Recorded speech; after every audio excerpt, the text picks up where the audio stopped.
hit in the only section that was renovated to withstand that very same kind of attack, and that Donald Rumsfeld was safe in his office on the opposite end of the building?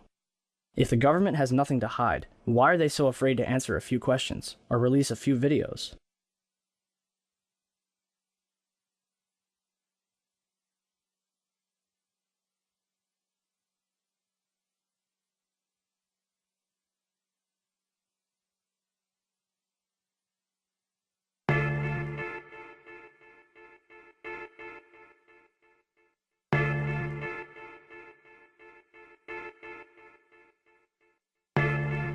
(9:59), New York City, New York.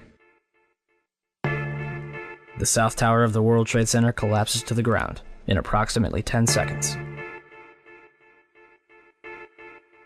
29 minutes later, the North Tower follows suit, collapsing in approximately 10 seconds. Later that evening at 5:20, World Trade Center 7, a 47-story office building 300 feet away from the North Tower, suddenly collapses. The building's tenants included the CIA, Department of Defense, IRS, Secret Service, and Rudy Giuliani's emergency bunker.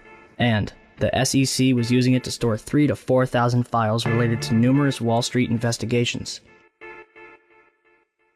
Although every single building surrounding Building 7 stood intact, it fell straight down into a convenient little pile in 6 seconds. Official explanation?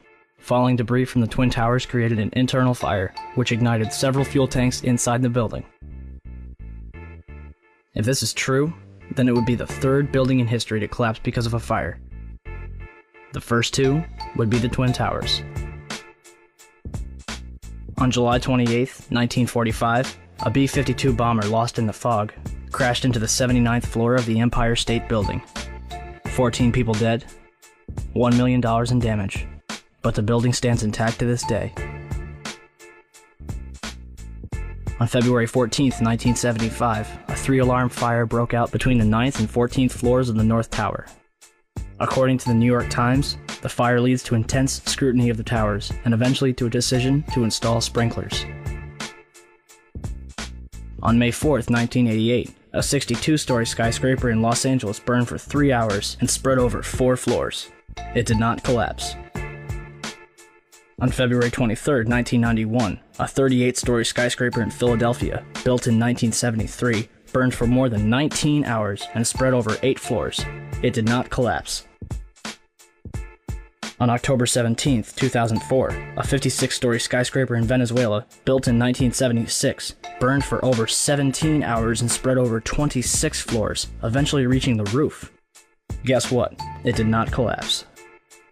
On February 12, 2005, the Windsor Building in Madrid, a 32-story tower framed in steel-reinforced concrete, burned for almost 24 hours, completely eradicating the upper 10 stories of the building.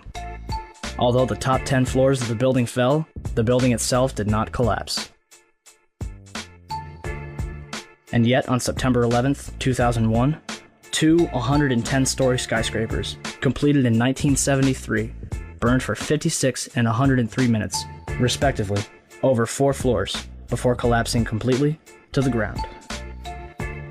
One might argue that this was due to the construction of the World Trade Center. Let's look at what was inside those buildings. The Twin Towers were composed of 200,000 tons of steel, 425,000 cubic yards of concrete, 103 elevators, 43,600 windows, 60,000 tons of cooling equipment, and a 360-foot television antenna. The core of each tower was 87 by 133 feet, comprised of 47 box columns 36 by 16 inches thick. The North Tower was completed in 1970, standing at 1,368 feet tall, and the South Tower was completed in 1973, clocking in at 1,362 feet tall, making them the tallest buildings in the world until the Sears Tower was completed in 1974.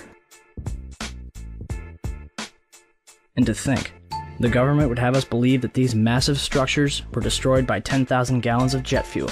However, eyewitnesses, video footage, and a little common sense quickly refutes that claim. The second plane hits the south tower between the 78th and 82nd floors at 9:03 a.m.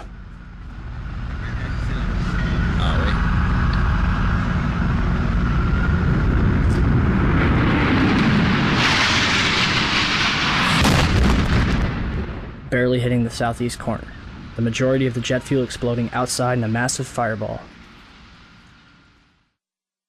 Yet, this tower collapses first, even though the north tower was hit straight on and had already been burning for 18 minutes longer. Galileo's law of falling bodies calculates the time in which an object will travel a certain distance in complete freefall. Distance, d, equals 16.8 times time in seconds squared. The south tower was 1,362 feet tall. 1362 equals 16.08 times 84.7, or 9.2 seconds.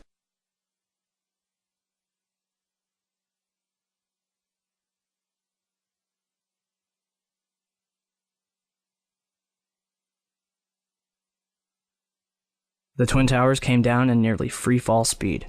200,000 tons of steel shatters into sections no longer than a couple feet long. 425,000 cubic yards of concrete is pulverized into dust. Thousands of lives are extinguished instantly. So what brought down the World Trade Center? Let's ask the experts.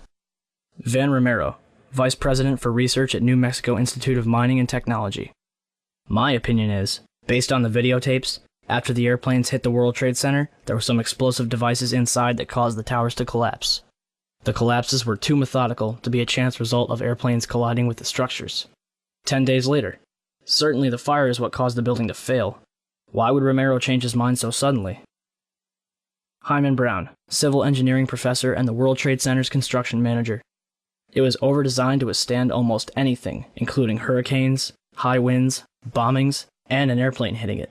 Although the buildings were designed to withstand a 150-year storm and the impact of a Boeing 707, jet fuel burning at 2,000 degrees Fahrenheit weakened the steel.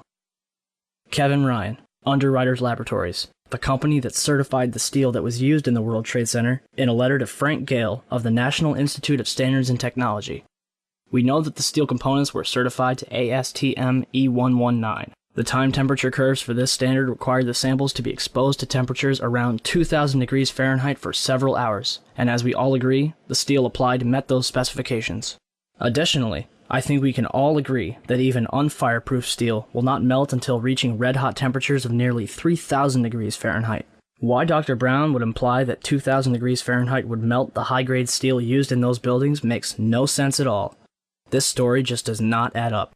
If steel from those buildings did soften or melt, I'm sure we can all agree that this was certainly not due to jet fuel fires of any kind, let alone the briefly burning fires in those towers.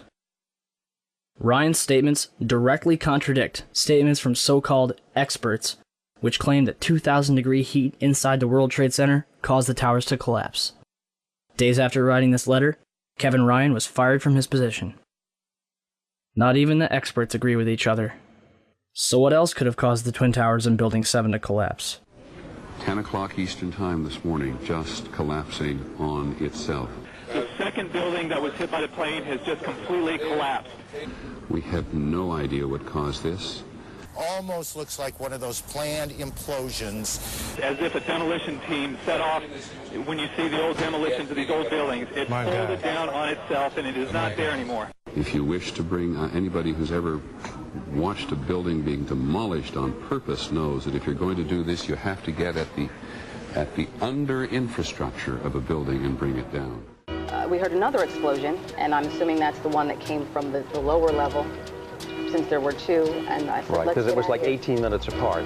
Well, this is the first explosion, and there was a second explosion in the same building. There were two explosions. Okay. Federal agencies that were down there do believe that there was some sort of explosive device somewhere else besides the planes hitting. NBC's Pat Dawson is close to the scene of that attack. Pat? Just moments ago, I spoke to the chief of safety for the New York City Fire Department. Chief Albert Turry, he received word of the possibility of a secondary device, that is another bomb going off. He tried to get his men out as quickly as he could, but he said that there was another explosion which took place. And then an hour after the first hit here, with the first crash that took place, he said there was another explosion.